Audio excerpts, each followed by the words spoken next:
दोस्तों यदि आप पर कुछ किया कराया किसी ने करा दिया है या फिर आपके शत्रु आपको बहुत परेशान कर रहे हैं, शत्रु ने चारों तरफ से आपको घेर लिया है और आपको हर जगह नीचा दिखाने की कोशिश करता है, आपका पड़ोसी आपको मारने की कोशिश करता है, आपकी प्रॉपर्टी हथियाने की कोशिश करता है, आपकी महिलाओं पर बुरी नजर डालता है, आपकी सुंदर स्त्री पर वो डोरे डालता है, आपकी सुंदर स्त्री को भगा लेना चाहता है या फिर आपकी प्रॉपर्टी को हथिया लेना चाहता है, आपकी प्रॉपर्टी को खत्म कर देना चाहता है या फिर आपके परिवार में लड़ाई झगड़े शत्रु ने करवा दिए हैं। लड़ाई झगड़े का मतलब है आपके बच्चे आपसे ढंग से नहीं बोल रहे, आपकी पत्नी आपसे ढंग से नहीं बोल रही, आपके जो जितने भी परिवार के सदस्य हैं उनमें आपस में मनमुटाव हो रहा है। अभी तक तो बहुत अच्छी शांति थी लेकिन अचानक से मनमुटाव हो गया है। फिर आपका बिजनेस ठीक से नहीं चल रहा, आपका बिजनेस जो है धंधा जो है वो नहीं चल रहा, पैसे नहीं आ रहे, बिजनेस चलना ही बंद हो गया है। शत्रु के कारण शत्रु ने आपके सामने ऐसी दुकान डाल ली है जिसके कारण सारे ग्राहक वहीं जा रहे हैं, आपके ग्राहक आना बंद हो गए, यानी कि एकदम से आपके बिजनेस में धंधे में डाउनफॉल आ गया है, यानी कि आपका बिजनेस जो है पूरी तरह से खत्म हो गया। तो दोस्तों ये वाला उपाय सिर्फ और सिर्फ आपके लिए होने जा रहा है। आप शत्रुओं को धूल चटा देंगे इस उपाय से, शत्रु जो है घुट घुट के मरेगा, शत्रु पागल बर्बाद हो जाएगा। दोस्तों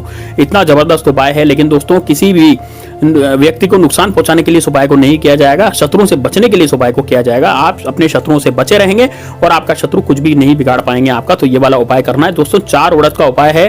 4 उड़द को फूंक मार करके ऐसे घुमा करके यहाँ पर आपको फेंकना है और आपकी जिंदगी से शत्रु नाम की बीमारी हमेशा हमेशा के लिए खत्म हो जाएगी। 4 उड़द का उपाय बड़ा जबरदस्त है दोस्तों।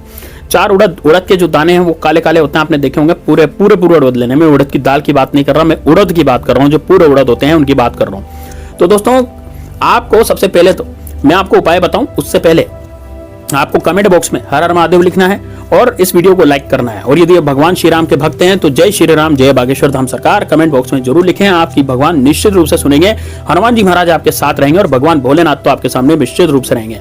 दोस्तों ये वाला उपाय जो है ये भैरव महाराज का उपाय है और भैरव महाराज जो होते हैं वो दुश्मनों का सर्वनाश करने वाले होते हैं। काले उड़द का उपाय हमेशा भैरव महाराज का होता है और महाकाली का होता है, लेकिन आज जो मैं उपाय बताने जा रहा हूँ ना वो काले उड़द का और भैरव महाराज का उपाय है। दोस्तों भैरव महाराज अपने भक्तों को कभी भी शर्मिंदा नहीं करते। भैरव महाराज अपने भक्तों को कभी भी ऐसे नहीं करते कि यह व्यक्ति जो है वो ऐसे निंदनीय है। तो दोस्तों ये मान लीजिए कि आपने ये उपाय कर लिया तो भैरव महाराज की असीम कृपा आप पर होगी और यह कार्य कर जाएगा। कोई भी मरण टोटका कुछ भी आपके ऊपर किसी शत्रु ने करवा दिया होगा तो वो भी खत्म। साथ में दोस्तों कोई यदि बाहुबली शत्रु आप पर प्रहार कर रहा है, जबरदस्ती आपको नीचा दिखा रहा है, पड़ोसी आपसे जल रहा है, पड़ोसी आपसे लड़ाई झगड़े करता है, आपके घर में लड़ाई झगड़े करवा देता है, आपकी पत्नी और आप में लड़ाई झगड़े हो गए, जो पत्नी आपको प्रेम से खाना खिलाती थी वो पत्नी अब आपसे अचानक से लड़ने लग गई, जो बच्चे आपको प्रेम करते थे वो बच्चे अचानक से लड़ने लग गए, आपके घर में कलह का माहौल हो गया, पैसा नहीं आ रहा, आप बिल्कुल बर्बाद से हो गए। तो दोस्तों ये सब दुश्मनों की करतूत होती है, शत्रुओं की करतूत होती है। शत्रु किया करा करके आपको पूरा तरह से बर्बाद करना चाहता है और शत्रु आपके जीवन में इतनी हाहाकार मचाना चाहता है कि वो बिल्कुल उसको देख करके बहुत खुश होगा।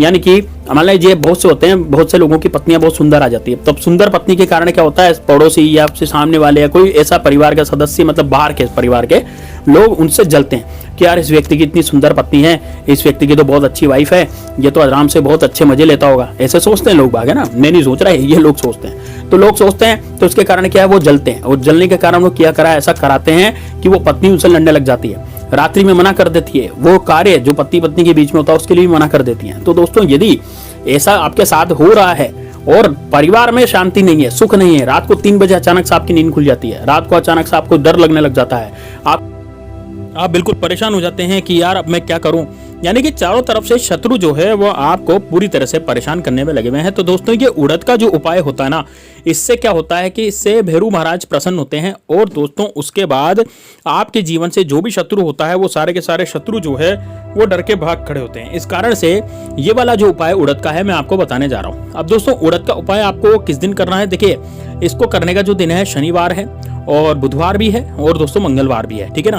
तो ये 3 दिन में से किसी भी दिन आप इस उपाय को करें, लेकिन उपाय को करने से पहले आपको 4 उड़द के दाने लेने हैं। अब 4 उड़द के दाने लेकर के आप एकांत जगह पर बैठ जाएं, ऐसी जगह पर बैठ जाएं जहां पर आपको कोई डिस्टर्ब करने वाला बिल्कुल भी नहीं हो, ठीक है ना। ऐसी जगह पर आपको बैठना है और वहां पर बैठ करके दोस्तों अपनी उल्टी हथेली की, यानी उल्टी जो हथेली होती है ना, आपकी हथेली जो उल्टी होती है, उल्टे हाथ की हथेली, ठीक है ना, उल्टे हाथ की हथेली पर 4 उड़द के दाने रखें। कैसे रखेंगे, पहला उड़द का दाना उठाएंगे, फिर बोलेंगे दोस्तों शत्रुनाश, फिर दूसरे उड़द का दाना, फिर शत्रुनाश, फिर तीसरे उड़द का दाना उठाएंगे, फिर रखेंगे हथेली पे, फिर शत्रुनाश, फिर चौथे उड़द का दाना उठाएंगे, फिर बोलेंगे शत्रुनाश। अब दोस्तों इसमें आपको 4 बार फूंक मारनी है उन उड़द के दानों पर। फूंक ऐसे मारनी है कि उड़द के दाने जो हैं वो उड़े नहीं, इस तरह से आपको फूंक मारनी है। कई लोग क्या ऐसे फूंक मारते हैं उड़द के दाने उड़ जाते हैं, ऐसा नहीं करना आपको, ठीक है ना। तो उड़द के दाने उड़े नहीं, ऐसी जगह आपको फूंक मारनी है, ऐसी इतनी धीरे से फूंक मारनी है। अब दोस्तों आपको इस मंत्र का जाप करना है। कितनी बार करेंगे? 52 बार करेंगे। मैं मंत्र बताने जा रहा हूँ। मंत्र है दोस्तों ओम श्री भैरवाय नमः, ओम श्री भैरवाय नमः, ओम श्री भैरवाय नमः। ऐसे करके आपको मंत्र का जाप करना है और भैरव जी महाराज से प्रार्थना करनी है कि हे भैरव जी महाराज, ये जो मैं उपाय कर रहा हूँ मेरे दुश्मन के नाश के लिए कर रहा हूँ। मेरा जो दुश्मन है मेरा बहुत पीछे पड़ा हुआ है और मेरे गुप्त शत्रु हैं, इतने सारे गुप्त शत्रु हैं कि आप पूछिए मत। तो आप मेरी इनसे रक्षा कीजिए। तो इस तरह से आपको ये उपाय करना पड़ेगा दोस्तों। तो दोस्तों आपको क्या करना है, आपको उड़द लेने हैं, है ना। पहला उड़द लिया, पहला उड़द लेकर के आपको फूंक मारनी है, हथेली में रखा। दूसरा उड़द लिया, हथेली में रखा। तीसरा उड़द लिया, हथेली में रखा। चौथा उड़द लिया, हथेली में रखा। तो रख लिया आपने। उसके बाद फूंक मारनी 4 बार। तो पहली फूंक मारे, दूसरी, तीसरी, चौथी और चौथी फूंक, ठीक है ना। 4 फूंक मारने के बाद दोस्तों अब आपको क्या करना है, अब आपको इस मंत्र का जाप करना है जो मैं आपको बताने जा रहा हूँ। मंत्र कौन सा है? मंत्र है दोस्तों ओम श्री भैरवाय नमः, ओम श्री भैरवाय नमः, ओम श्री भैरवाय नमः, ओम श्री भैरवाय नमः। इसका आपको लगभग 52 बार जाप करना है। कितनी बार करना है? 52 बार। और 52 बार जाप करना बहुत आसान है, 2 मिनट या 3 मिनट के अंदर 52 बार जाप हो जाता है। 52 ही बार करना है बस, इससे 53 बार भी नहीं करना और एक कम भी नहीं करना, ठीक है। क्योंकि 52 भेरू होते हैं दोस्तों, और भेरू जी को 52 बार जो जाप कर लेता है उसके घर में बिल्कुल सुख शांति कर देते हैं भेरू जी। उसके दुश्मनों का पूरा नाश कर देते हैं, दुश्मनों का पूरा खत्म कर देते हैं हिस्सा, है ना। 52 बार भेरू का जाप करके ओम श्री भैरवाय नमः बोल करके अब इस उड़द को अपने ऊपर से आपको 4 बार वार लेना है। 4 बार घुमा लें खुद के ऊपर से। और यदि आपको लगता है कि आपका पति बीमार है, पति कमजोर है, पति को कुछ किया कराया करवा दिया शत्रु ने, यानी पति का बिजनेस बंद हो गया, तो फिर आप अपनी पत्नी, आप पत्नी है उसकी, तो उसके लिए आप भी उपाय कर सकते हैं। आप उनके ऊपर से उड़द को 4 बार घुमा लें, ठीक है ना। यदि आपको लगता है कि आपके बच्चे बीमार हैं, उन पर कुछ किया कराया करा दिया, तो बच्चों के ऊपर से 4 बार घुमा लें। और यदि आप खुद बीमार हैं तो खुद के ऊपर से 4 बार घुमा लें। 4 बार घुमाने के बाद दोस्तों दक्षिण दिशा में घर के ऊपर छत पे जाएं। छत पर जाकर के देखें दक्षिण दिशा की तरफ, दक्षिण दिशा की तरफ आपका मुख होना चाहिए और दक्षिण दिशा की तरफ इसको फेंक देना है।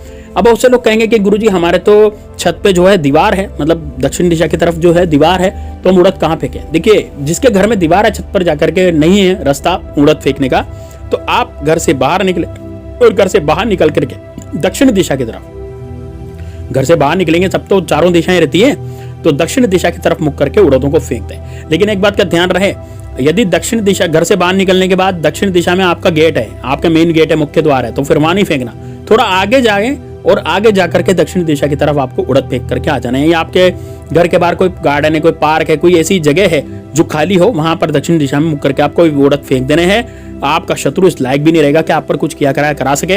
यदि आपकी पत्नी आपसे लड़ती झगड़ती रहती थी, तो अब वो पत्नी आपसे बहुत ज्यादा प्रेम करने लगेगी। वो पत्नी आपको प्रेम से खाना वगैरह सब खिलाएगी। और दोस्तों जो भी क्रिया आप पहले करते थे उसके साथ रात्रि में, तो वापस से वो रात्रि बिताने लग जाएगी अच्छे से, और आपकी रात्रि बहुत ही अच्छे से कटेगी। यानी कि अब आप में वही जोश और वही उमंग वापस आ जाएगा। यानी कि दुश्मन जो है आप पर कुछ किया कराया नहीं करा पाएगा। आपका कोई बिजनेस बंद हो गया था तो बिजनेस चलने लग जाएगा। आपके ऊपर शत्रु द्वारा किया कराया सब कुछ बंद हो जाएगा। इस उपाय को जरूर कीजिएगा। चलिए दोस्तों, मिलते हैं नेक्स्ट वीडियो में, तब तक के लिए जय श्री राम, जय बागेश्वर धाम सरकार, हर हर महादेव।